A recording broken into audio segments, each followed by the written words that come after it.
Oh, Messi Chinwo. Now, I see this video I'm about to make. A lot of Nigerians will not like it because it has to do with one of their favorite gospel artists. You understand? So, Nigerians go verse for this video. But the ones that are very critical in thinking, they will see what I am seeing. And if you go back to watch the video, you will see everything I'm about to show you now. Now, throughout last week, I think it was last week, Messi Chinwo, the gospel artist, and a record label boss, they had an issue where she now made a video, you know. She was now saying how the guy threatened her, how the guy bullied her, how the guy did everything, right? When I watched the video, read the comment section, a lot of people were just sympathizing with her. But what I saw was totally different, right? I went through the whole video. All I saw was lies, deceit, emotional manipulation, emotional blackmail, pretense from her part. And I will point out the things that I noticed, right? Before I say anything, I will tell you for free that I am a church boy. I stayed in the church for close to 10 years. So when I tell you that I know gospel artists, I know them 100. I stayed in the church for close to 10 years. I feel stage any gospel artist now in old songs, in old gospel songs, like Christian songs, where they do for ministration on a steady. I will tell you, call gospel artist name and everything. I'll tell you, right? Now, one thing I will tell you people for free, just to open your eyes, is this. Most gospel artists and people that are generally into the gospel and Christendom, especially when they are people that people know that they are popular for being a gospel related artist, they lie a lot, they pretend a lot, they fake a lot. Just take it from me. Take it from me. As a matter of fact, if you keep a gospel artist for me and you keep a secular musician for me, I will take that secular musician to make heaven over that gospel artist. I promise you, 100. 100. Now, the issue was about Messi Chinwo and a record label boss that made her do the video. But when I was watching the video, I noticed a lot of things. Now, let me point out the things that I noticed. First things first, I'll play the video. Then you can watch it for yourself. First things first. Okay, let me even play the video first. You were blessed. First, I want to say thanks to every one of you for your immense love and support. I never believed the day would come where I would sit here to share my story. For the sake of the body of Christ, I thought to bring some clarity to a lot of misleading news out there online about the Messi Chinwo brand. A man said I sued him, came online, made videos to tarnish my image. He looked at me and said, I made you who you are and I will destroy you. I became scared of my life. It got to a point where I had to move from Lagos to Port Harcourt because this man made the environment toxic for me. I've endured bully. I've endured threats. Whatever he's doing on social media now is nothing compared to what I went through. This is not to paint him bad. He took me to court, came online to tell the public that I took him to court. Here are the documents. You took myself and Minister Judike to court. And you're here playing the victim game. You bullied me. You threatened my life. You said you made me who I am and that you would destroy me. When you were the same person, how many lawyers have you changed now? Because you said you're going to deal with me. You have connections. You have money.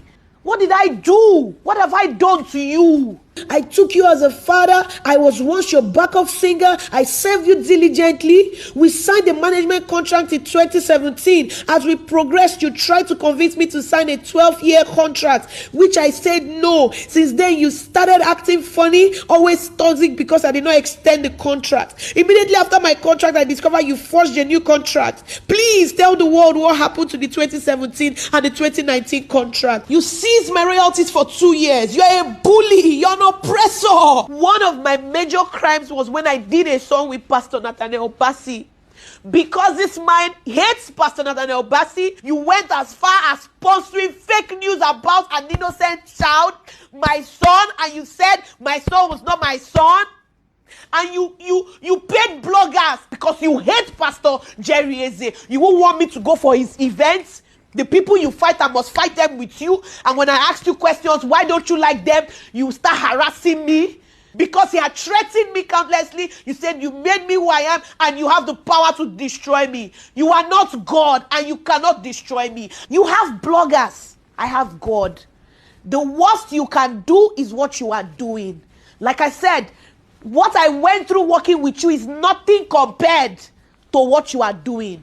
You have bloggers. I have God. And I know that God will not let your plan come to pass. Now, first things first, you see this video she made.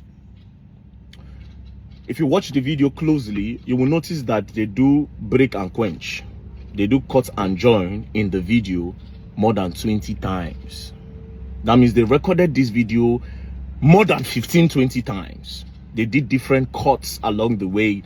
They wanted to be sure that there was a director. From what I am seeing, there was a director that was saying, oh, Mercy, you need to cry, you need to seek the emotional conscience of the people that are watching you. 100. That's what I am seeing in the video. Because why else did you people cut the video in multiple places and you were joining? Now, it's not a bad thing to cut and join video to make it very, very precise.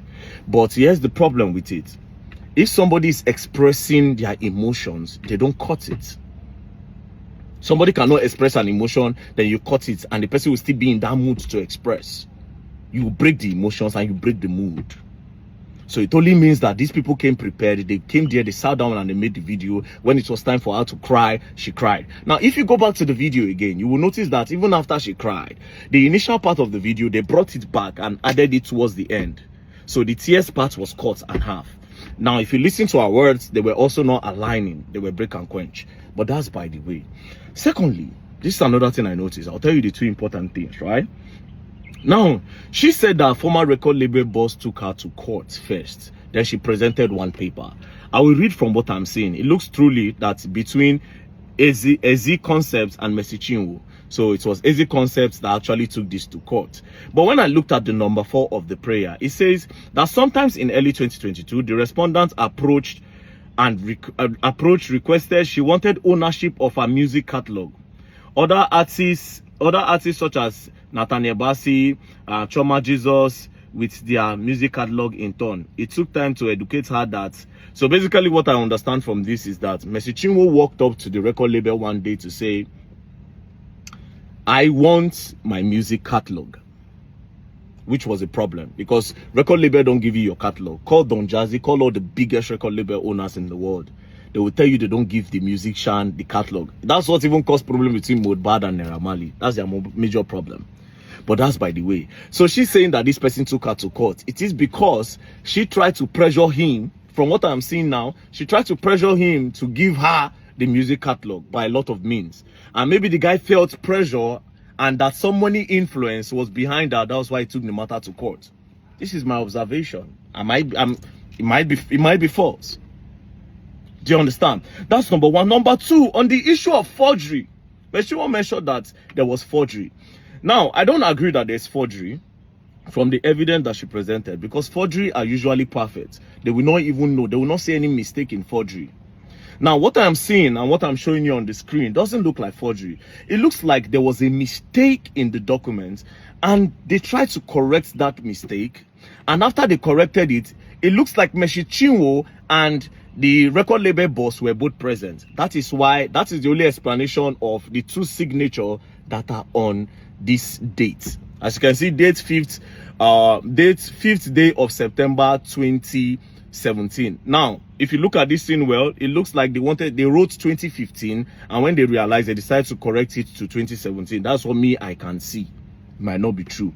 Now, if there was one signature, it would make sense. But the fact that there are 2 signatures, it looks like what goes on in the bank. You know that when you go to the bank and you want to fill teller, you want fill teller for bank, and you make mistake, they will tell you to sign on it. This is what I feel happened there. So this does not look like forgery. But they can't say it's a lie. This doesn't look like forgery at all. It doesn't look like forgery. It looks like they were both there. So this one again is off. This one looks like a lie. So these are 2 lies. These are 2 lies.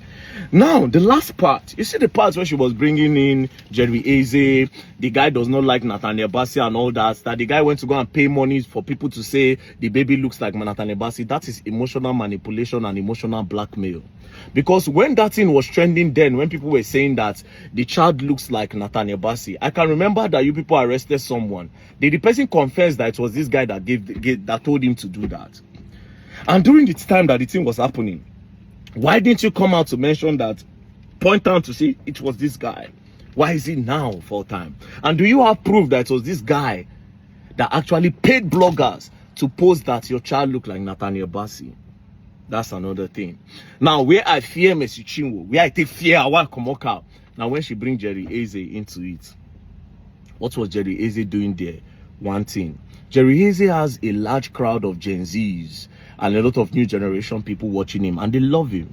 So by bringing in Jerry Eze and saying that, oh, he does not like Jerry Eze, obviously there's no witness for that. So she's trying to sound that, oh, me and this guy, we are always together when this guy say he does not like Jerry Eze. So this one no need witness. So she's confirming it that this guy does not like Jerry Eze, so that other people that like Jerry Eze would not like the guy. I mean, how people can come and say Very Dark Man is not, what Very Dark Man is saying is nonsense. Then we can now go and give it to people that will analyze the whole full video. They'll bring tactical team, bring computer, may they see how many times that video was cut and joined. That was the red flag of everything. Secondly, this part of forgery, this doesn't look like forgery. It doesn't look like forgery. At all, it doesn't look like forgery. And again, the part of Jerry Eze, come on. And that part where you say, you have bloggers, I have God. Come on, sister. Come on. Come on, man. I ain't gonna buy this thing. This thing is emotional manipulation, baby. It's emotional manipulation. That's all I can see. Now, I didn't want to investigate this matter, but if I say I go put my mouth for this matter, I go find what I need to find. But I know when somebody, I don't trust the easy, I don't know him from anywhere. All this analysis I'm doing is based off on the video that Messi Chinwo posted, and that video was too perfect for me that made me see faults in it. I'm sorry, a lot of you will not be happy about this video, but it is what it is. Like I said, I go investigate that. I go investigate this their matter. I won't know what really happened. Peace and love, don't play. Else you go and learn, I will learn the hard way. For the people who go verse, moon and no verse, the analysis I do, peace and love.